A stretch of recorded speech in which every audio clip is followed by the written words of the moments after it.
সিঙ্গাপুরে প্রত্যেক সন্ধ্যায় এখানে আতশবাজি ফাটানো হয়। এখানে সিঙ্গাপুরবাসীরা এবং যারা টুরিস্ট আছে প্রত্যেক দিনই এখানে তারা দেখতে পায় এবং উপভোগ করে। আসলে সিঙ্গাপুর একটি সুন্দর একটি জায়গা। এখানে সবটি পরিপাটি গোছানো, এমনকি রাস্তাঘাটে আপনি একটা ময়লাও পাবেন না। অনেক আইন কানুন মেনে চলে।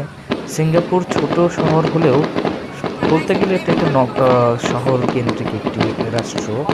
তো এখানে ছোট হলেও অনেক কিছুই আছে, ঘোরার অনেক প্লেস আছে।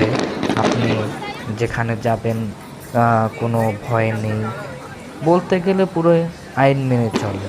সিঙ্গাপুরে মূলত এখানকার জনগণেরা আইনটাকে খুব খুব মনোযোগ দিয়ে দেখে, যাতে তাদের চলাফেরায় কোনো বাধা বিঘ্ন না হয়।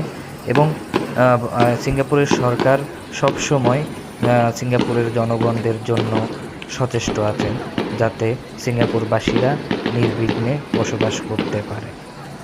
আসলে সিঙ্গাপুর আসলেই একটি সুন্দর একটি রাষ্ট্র, বলতে গেলে নিরাপদ একটি দেশ।